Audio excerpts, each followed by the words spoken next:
Este es su programa, Las Verdades Como Son, presentado por Iglesia de Cristo, Ven Señor Jesús. Es un gusto poder compartir con ustedes esta noche, y está conmigo la hermana Gaby. Gaby, bienvenida una vez más al programa, y pues esperamos que lo que vamos a conversar esta noche sea de mucha edificación para ustedes. Gracias, pastor. Sí, pues esperando que la palabra que se hable aquí, ¿verdad?, es en realidad el beneficio tanto para nosotros como para las personas que nos escuchan, que es la intención, ¿verdad?, de que ellos se bendigan con todo esto. Y pues el tema que quisiera que tratáramos hoy es acerca de la salvación. Los cristianos hablamos acerca de una salvación, y entonces que usted nos hablara qué es la salvación, a qué nos referimos con esto. Bueno, mire, la verdad, hermana, es de que si necesitamos salvación todos los hombres, porque Él vino a salvar a todos los hombres, luego entonces todos los hombres estábamos perdidos. De hecho, Romanos 3:23 dice que estábamos destituidos totalmente de la gloria de Dios. Eso lo que quiere decir es de que los hombres, por naturaleza, teníamos un problema genético, un daño en el chip, un daño en el genoma, que es totalmente anti-Dios, repelente de Dios, repelente a Dios también. Y entonces eso lo que conlleva es que los hombres estén totalmente destinados a una condenación eterna. La condenación eterna, entiéndase, lejos de la presencia de Dios, incluso en un tormento psicológico, físico, psicológico, que es comparado con estar en un lago de fuego y azufre. Entonces, realmente esa condenación eterna la teníamos todos los hombres. No hay uno que escape a esto. Pero ¿qué sucede? Lo que sucede es de que entonces el hombre trata de salvarse, no quiere ir a esa condenación eterna. Entonces trata de hacer buenas obras, pero se da cuenta que las buenas obras no le alcanzan. ¿Por qué? Porque la naturaleza humana le hace cometer errores, pecar. Por más bueno que quiera ser una persona, siempre va a cometer errores y va a tener pecado. Número 2, el hombre quiere buscar a Dios por medio de religión, pero se da cuenta que ninguna religión puede vincularlo con Dios, porque las religiones son creadas por los hombres, y todo lo que es made in tierra, made hombre, tendrá ese daño y ese chip genético. Entonces, ¿qué hace Dios? Dios, cuando ve que el hombre está condenado, que no hay posibilidad de que se pueda salvar por ningún medio, entonces Dios pone el medio para que el hombre se salve. Como al hombre no le alcanza para salvarse, ni con todo el oro del mundo, ni la plata, ni las piedras preciosas, que son cosas al final corruptibles, nada le alcanza al hombre para poder salvarse. Entonces Dios pone los medios. Le dice al hombre: ¿sabes qué? Te amo, no quiero que te condenes. No quiero que pases una eternidad sin mi presencia, porque eso es espantoso y horrible. No quiero que vayas a estar una eternidad en tinieblas y oscuridad. No quiero que tengas un tormento psicosomático eterno, comparado a un lago de fuego y azufre. No quiero eso para ti, no quiero eso. Entonces voy a darte el medio, yo voy a pagar por tu salvación. Lo que tú no puedes pagar, lo voy a pagar yo. Lo que es imposible para el hombre será posible para Dios. Y entonces de esa cuenta, Dios envía el medio para salvación. Entonces, ¿cuál es el medio de salvación? Jesucristo, su Hijo. Entonces envía a lo más precioso, lo más valioso que tiene, que es su Hijo amado, unigénito, lo envía a la tierra humanizado, con una sangre que contiene todos los elementos para salvar al hombre en un sacrificio. Y es así como Jesús hace el sacrificio por nosotros, y entonces gratuitamente ahora Dios le da la oportunidad al hombre de que ya no tenga ese destino de ausencia de presencia de Dios, ese destino de tormento eterno, sino que ahora, a través, solo con aceptar el regalo, que es aceptar a Jesucristo, que es el regalo, y que ese regalo se meta adentro, solo con eso usted se salva, para ya no pasar esa eternidad desventurada y desgraciada que a todos los hombres teníamos, bien merecido por naturaleza. Entonces la gente que acepta el regalo ya no va a ir a ese lugar, y a eso se le llama salvación. La salvación es de que nosotros ya no iremos a una condenación. ¿Qué ofrece Cristo Jesús? Ofrece una presencia de Dios por toda la eternidad y ofrece estar en un bienestar eterno, ya sea en la tierra que va a ser restaurada o ya sea en las esferas celestes, en la Nueva Jerusalén. Depende el rango y depende del hombre que fue salvo, depende de sus obras, pero pues ese no es el tema. El tema está de que hay una eternidad de bienestar, de bendición en la presencia de Dios por haber recibido el regalo de Dios. Y a eso nos referimos cuando hablamos de salvación. Y hablando de salvación, ¿qué es lo que se salva? El alma, el espíritu, porque a veces yo veo que hay mucha confusión en eso en relación. Bueno, nosotros, Gaby, según Primera de Tesalonicenses 5:23, nosotros nos componemos, nuestro ser se compone de 3 partes: espíritu, alma y cuerpo. Entonces, vamos a decir que ¿qué es lo que Dios salva? Dios salva todo. Sí. Espíritu, alma y cuerpo. Lo único es que lo salva en tiempos diferentes.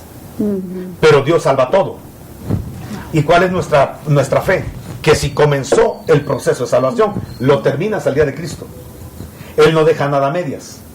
Pero si es un proceso, aunque la salvación se da en un instante, hay un proceso de cómo Dios va tomando para sí las 3 partes del hombre.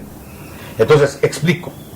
Cuando Cristo Jesús, que es el Espíritu que da vida, según 1 Corintios 15, el Espíritu que da vida, que es el Espíritu de Cristo, cuando entra en nuestro espíritu, ahí lo vivifica. De hecho, Corintios 6 dice que el que se une al Señor, 6:17, se hace un solo espíritu con Él. O sea que entra el Espíritu de Cristo en nuestro espíritu y se hace un espíritu con el nuestro. Ahí nuestro espíritu se salva. Y ahí tenemos la bendición de decir, ya somos salvos. ¿Por qué? Porque si eso sucedió, el que empezó la buena obra la perfeccionará hasta el día de Cristo. De eso estoy seguro. Entonces, Cristo entra en nuestro corazón, se hace un espíritu con el nuestro, y entonces podemos decir que somos salvos. Pero, dice Romanos 8, que somos salvos en esperanza. ¿Por qué? Porque aunque nuestro espíritu ya es uno con el del Señor, nuestra alma todavía no, ni nuestro cuerpo. ¿Cómo lo pruebo? Los salvos se mueren. Sí. Los salvos se enferman. Entonces el cuerpo no está todavía redento todavía. ¿Cómo sé yo que el alma todavía no es salva? Porque el alma todavía se revela. Ayer hablamos de rebeldía. Las almas todavía pecan. Entonces el alma todavía no es totalmente salva. Entonces, ¿cómo salvo mi alma? ¿Cómo va a ser Dios para salvar mi alma? Sí. Muy sencillo. Dice la Escritura en Santiago: recibid con mansedumbre, o sea, sin resistencia, sin violencia, sin contradicción, la palabra de Dios, y que la ingiramos, o mejor dicho, que la digeramos. Que la palabra de Dios, en vez de resistirla, porque mucha gente la resiste, sobre todo cuando le confronta con el pecado, sobre todo cuando le confronta con sus ideas, con su cultura religiosa, con su cultura étnica, con su cultura social, pues que rompamos con todo eso y recibamos con mansedumbre, sin presentar resistencia a la palabra, recibamos con mansedumbre la palabra de Dios. ¿Por qué? Porque dice que cuando esa palabra la digerimos, no la palabra que oímos, sino la palabra que se hace parte de nuestra naturaleza, la palabra que ya es parte de nuestra verdad, la palabra no la que dudamos, no la que cuestionamos, no, cuando ya la palabra la digerimos, se hace parte de nosotros. Dice que esa palabra, dice Santiago, puede hacer salvas nuestras almas, no espíritus, porque el espíritu ya es salvo, porque el espíritu, Corintios 6:17, ya se hizo uno con el Señor. Lo que necesitamos ahorita es, en ese proceso, que nuestras almas, por la palabra que recibimos, que se hace parte inherente de nosotros, que por esa palabra nosotros podamos salvar nuestras almas. ¿Por qué? Porque el alma tiene rencores, odio, resentimientos. Hay que salvarla de eso. ¿Por qué? Porque nuestras almas tienen voluntades que se oponen y resisten a la voluntad de Dios. Pues hay que salvar nuestra alma para que se haga una con la voluntad de Dios, se alinee a la voluntad de Dios. ¿Qué más podemos decir? Nuestras almas tienen emociones, que hay algunas emociones que tiene, pero que son contradictorias a la palabra de Dios. Pues que renunciemos a esas emociones. ¿Para qué? Para que las emociones del espíritu, las que son lícitas, las que Dios permite al hombre, se desarrollen. Entonces tenemos que salvar nuestras almas ahora. Nuestra mente, ay Dios, la mente es un problema para el hombre. ahí hay temores, hay malos pensamientos, hay morbosidad, hay tantas cosas que tiene que ser restaurada y tiene que ser salvada gracias a la palabra de Dios. Por eso un cristiano, a mayor palabra, mayor salvación de alma. Nota que estoy diciendo mayor palabra, no mayor conocimiento, mayor palabra ingerida. Yo conozco gente que tiene mucha palabra en la cabeza, pero no es ingerida. Entonces su proceder, aunque sepa hacer el bien, no lo hace. ¿Me explico? Sí. Le voy a poner un ejemplo. Salomón. No hay un hombre más sabio que Salomón, pero tampoco creo que hay un hombre más pecador que Salomón. Le voy a decir de Salomón, escribió Proverbios. Hay que seguir estudiando Proverbios. Ahí encontramos sabiduría, dejamos de ser simples. Ahí el fatuo encuentra un cambio a través de Proverbios. Cantar de los cantares, cuando usted ubica cantar de los cantares, es el canto de Dios a Israel, de Israel a Dios. Es el canto de Cristo a la iglesia, de la iglesia a Cristo. Es el canto del Espíritu Santo a los ministros y de los ministros a la iglesia, al Espíritu Santo. Usted puede encontrar una riqueza en cantar de los cantares. Eclesiastés, una forma de cómo desarrollarse en la tierra, de vanidad. O sea, usted lee a Salomón, dice, qué hombre más sabio. Usted lee cómo caminaba Salomón, y Salomón caminaba muy diferente a lo que predicaba, a lo que enseñaba y a lo que escribía. Sí, es cierto. No sé si me explico. Sí. Entonces, miremos Salomón. Salomón terminó adorando 1000 dioses y levantándoles, financiando templos para ídolos. Ese es Salomón en sus días finales. ¿Me explico? Sí. Bueno, ¿y qué pasó con toda la palabra? Es que una cosa es tener la palabra en la cabeza, que hasta puede uno dar buenos estudios, y otra cosa es que esa palabra se digiera. Cuando la palabra se ingiere, cuando la palabra se vuelve parte de nuestra vida, de nuestra confesión, de nuestro pensamiento, esa palabra es la que salva nuestras almas. ¿De qué? Del mundo, del diablo, de nosotros mismos, de nuestro pasado, de nuestros ancestros. Es que la palabra es la palabra. Por eso qué triste que en los púlpitos se hable de lo que dijo Churchill, de lo que dijo Lincoln, de lo que... Eso no es la palabra de Dios, es lo que dijo el hombre. Aunque tenga sustentos bíblicos, es lo que dijo el hombre. Y esa palabra que da el hombre, esas moralejas que da el hombre, esos ejemplos, anécdotas que da el hombre, eso no salva. Eso no salva el alma. Lo que salva el alma es la palabra de Dios. Y por eso nos dejaron 66 libros, para que los ejemplos, las figuras, lo que vamos a hacer, lo extractemos de la palabra, porque la palabra de Dios es la que salva las almas. ¿Para qué ir a tomar textos morales, humanistas del internet?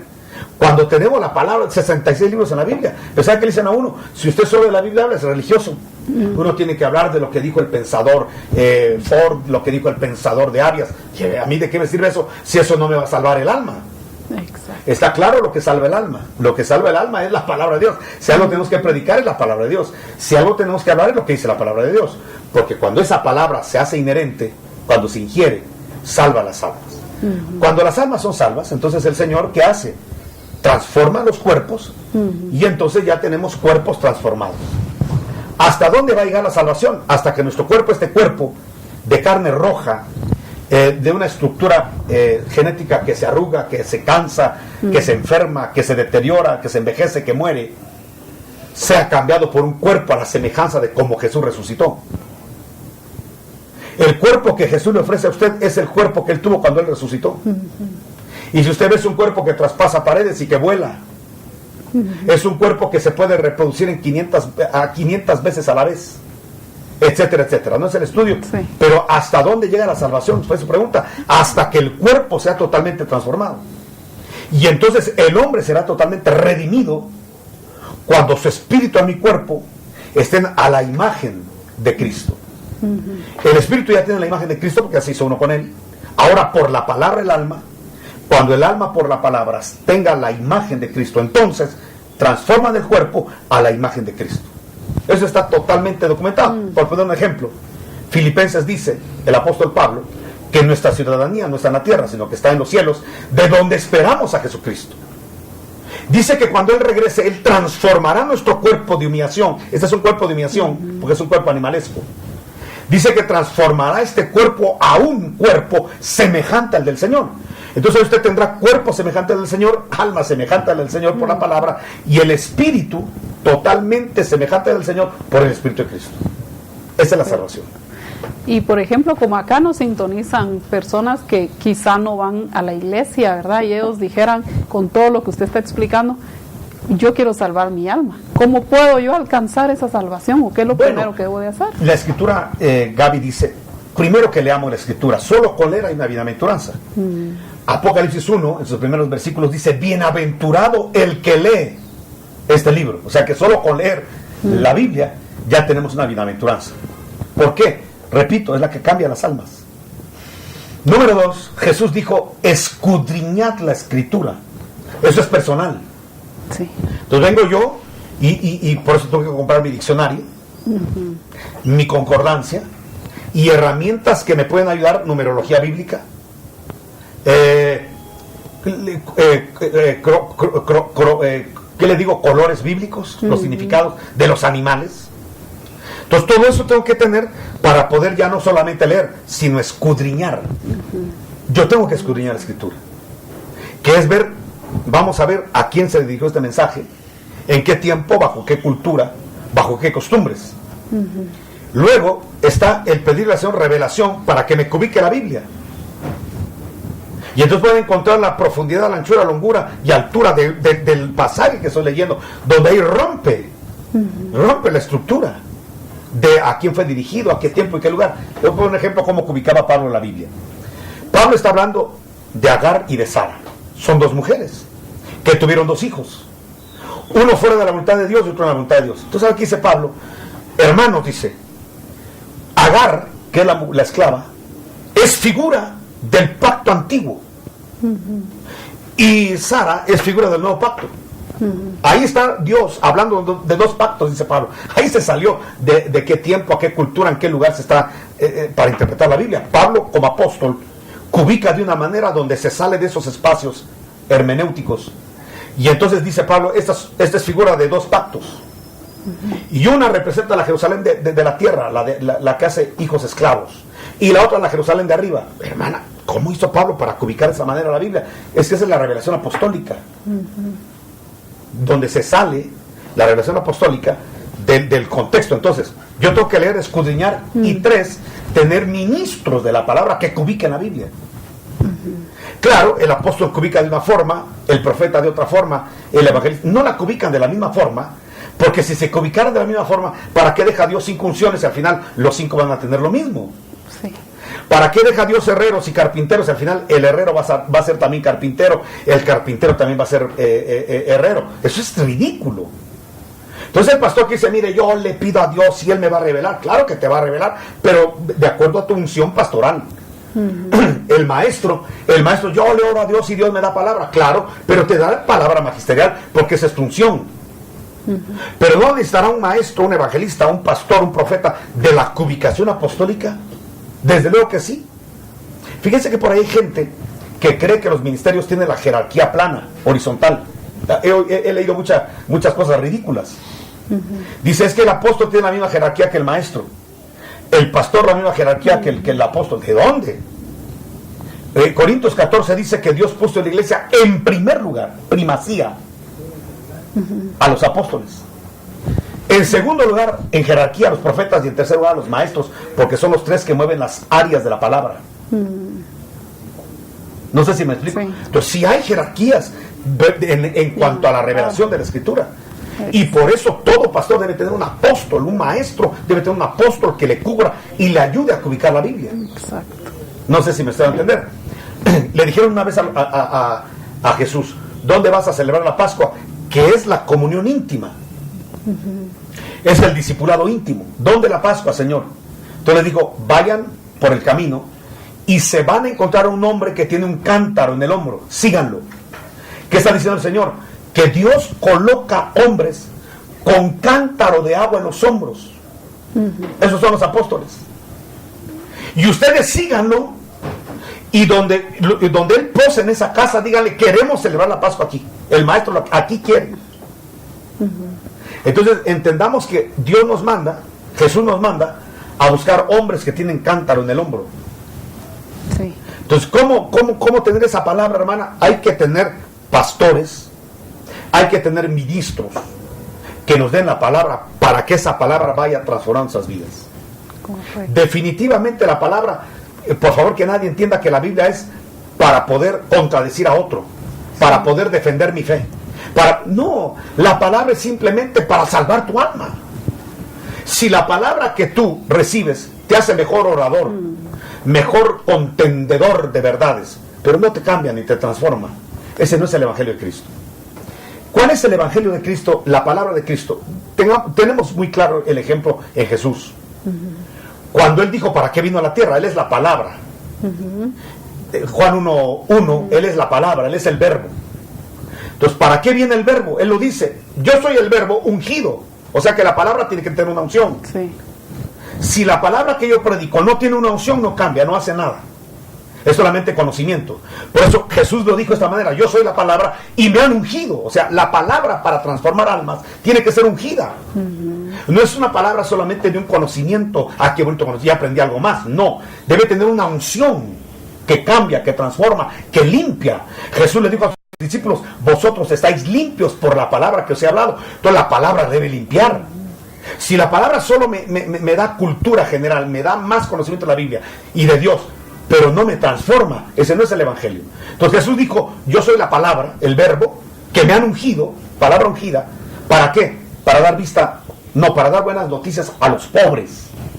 Entonces yo tengo que ver que hay gente pobre, es decir, necesitada, está hablando de pobres en espíritu, en el contexto. Entonces gente que quiere más de Dios, gente que ya siente que está en lo mismo, de lo mismo, y quiere más de Dios. Entonces la palabra ungida a ese pobre le da riqueza para que tenga más intimidad con Dios, para que tenga más exactitud con Dios, para que se meta más con Dios. Entonces la palabra ungida lo que hace es de que a la gente pobre que tiene necesidad, y qué rico ser pobre en espíritu y bienaventurado el pobre en espíritu, porque lo van a saciar. Entonces es bueno tener hambre de Dios, más de la palabra, más y más y más de Dios. Bienaventurado el que siempre tiene hambre. Sí. Bienaventurado el que ya salió de un culto de doctrina y va a ir a buscar más todavía. Bienaventurado el que tiene hambre, el que no dice, bueno, yo ya con esto que hoy tengo un mes para ya no volver a la iglesia. Y hay gente así, ¿va? Sí. Que ya no regresa a la iglesia hasta dentro de un mes, porque cree que lo que ya recibió le sació. Bienaventurado el que tiene hambre, el que no se siente saciado. Bueno, ¿por qué? Porque lo van a saciar. ¿A quién se compromete Dios a darle palabra y pan de la palabra? Al que tiene hambre. Entonces la palabra ungida es para decirle al pobre, aquí hay pan. Y más pan, y más pan, y más pan, y ese pan no se acaba, porque es la palabra eterna de Dios. Luego dice, me envió el Espíritu, la palabra ungida, dice, para decirle al ciego, mira. Aquel dice, ¿dónde está Dios? Se encuentra con la revelación del Espíritu y ya sabe dónde está Dios. Y se le mete adentro. Sí. Eso es impresionante, ¿no? Sí. Entonces, ¿para qué es el Evangelio? ¿Para qué la palabra? ¿Para qué? Para darme vista, para dejar de ser ciego, para ver mis errores. Primero, más que ver los errores de otro, para ver los míos. Sí. ¿Para qué le van a dar ojos? Mire, ¿sabe qué me da la atención? En Apocalipsis dice que los 4 seres vivientes tienen ojos por dentro y por fuera. ¿Qué quiere decir eso? Que el Espíritu Santo nos da sabiduría por la palabra para vernos para adentro. Porque necesitamos ojos para ver cómo estamos nosotros delante de Dios. Conozco cantidad de gente que le gusta juzgar, mire cómo están los pastores, mire cómo están la esposa del pastor, mire los hijos del pastor, mire. ¿Y por qué no se miran para adentro? Si se vieran para adentro tendrían mucho que hacer, mucho que hablar, mucho que cambiar. Y entonces la palabra de Dios da vista al ciego, es decir, te da ojos por dentro para ver cómo estás por dentro, y ojos por fuera, no para ver a los demás, los vasos, sino para ver el mover espiritual de afuera, porque hay un mover espiritual de las tinieblas afuera. Hay espíritu de anticristo, espíritu de Babilonia, espíritu de falso profeta. Bueno, hay tantos espíritus por afuera que hay que estar discerniendo espíritus. Nos van a dar ojos para ver el mundo espiritual de afuera. Sí. No para ver a los hermanos cómo viven, cómo caminan. Eso es lo que menos debe importarme. Yo voy a entregar cuentas de mi vida delante del Señor, y usted va a entregar cuentas de su vida, no de otro. Sí. Entonces los ojos es para eso, darle vista al ciego. Entonces la palabra que Dios me da tiene que darme ojos para adentro y para afuera. 3, para decirle al que está preso, la cárcel se abrió, puedes salir de la cárcel. Sí. ¿Para qué sigues en esta cárcel de opresión, una cárcel de odio, de rencor, de resentimiento? ¿Para qué? Si está abierta la puerta, puedes salir. Y la palabra te saca de ahí. El Evangelio para eso es. ¿Cómo saber que soy un evangelio verdadero y correcto? Que está saliendo de la cárcel. Dice, para romper las ataduras. Entonces, cada vez voy a ser más libre en la libertad que Cristo me da, gracias a la palabra. Y para pregonar el año favorable de la buena voluntad de Dios. ¿Qué es el año favorable? Es el año de jubileo, donde los pecados son perdonados, donde las deudas son perdonadas, donde yo todo lo que debo me lo perdonan, porque suena el shofar de jubileo. Entonces yo creo con todo mi corazón, en el nombre de Jesús, que si esta palabra que yo oigo, que yo recibo de la iglesia, no me está llevando a esto, sino que me está llevando a ser más arrogante, ya a buscar a ver a quién, a ver con quién peleo de doctrina, porque yo soy mejor que otro, porque por lo que sé soy mejor que otro, realmente está en un evangelio torcido. Si yo estoy en un evangelio como Salomón, donde sé de todo, pero vivo muy mal, hermana, entonces ese evangelio no está salvando almas. No es que el evangelio sea malo, es que no lo estoy ingiriendo. Sí. Y la palabra es para ingerirla. Cuando yo sea mejor líder, mejor padre, mejor esposo, mejor hijo, entonces yo estaré diciendo, la palabra está haciendo en mí una bendición, estoy en el evangelio correcto. Pero si yo sé mucho, pero no soy buen padre, no soy buen hermano, no soy buen oveja, no soy buen líder, entonces, ¿eso de qué me sirve? Quiere decir que ese evangelio no es el correcto, o es un evangelio correcto en un alma incorrecta, en un alma rebelde que resiste la palabra. No sé si le aclaré. Sí. Entonces, ¿qué tendría que ver la parte donde dice que el recibir a Jesús nos salva el alma?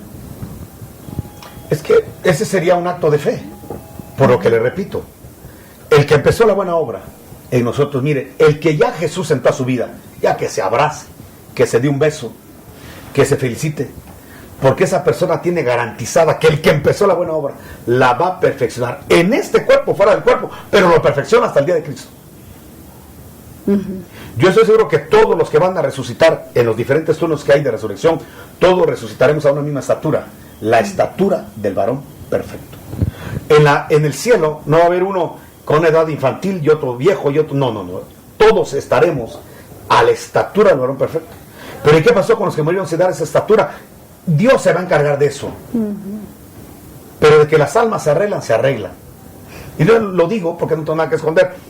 Detrás del velo, fuera del cuerpo, los van a tratar para que resuciten en sus turnos de resurrección a la estatura del varón perfecto. De eso estoy seguro. El feto que se murió no va a resucitar feto, va a resucitar a la estatura del varón perfecto. Todos resucitaremos a la estatura del varón perfecto. Entonces, que mi alma es salva. Hay que entender bien esto doctrinalmente. Sí, estamos para salvar almas por la palabra de Dios. Amén. Bueno, espero haberles dicho algo, hermanos. Este es su programa, Las Verdades Como Son, presentado por Iglesia de Cristo. Ven, Señor Jesús. Y también tenemos los días miércoles en Salcajá el culto de 7 de la noche a 9. También puede preguntar por teléfono dónde va a ser el culto en Salcajá, todos los miércoles. El día viernes en la iglesia aquí de Quetzaltenango estamos de 7 a 9 reuniéndonos, y aquí es donde tocamos doctrina profunda de la Escritura. Nos gustaría mucho poder contar con ustedes. Los días domingos tenemos 2 cultos de 7:30 a 9:30 y de 10:30 a 1. Si usted puede llegar a nuestras instalaciones, por favor cuéntenos que usted está llegando por este programa y así seguir adelante motivados por ver el fruto de lo que está pasando a través de este medio de bendición. Que Dios les bendiga una vez más, Gaby, y qué bueno que usted nos permite estar en su hogar, y que Dios les bendiga. Nos vemos el día de mañana.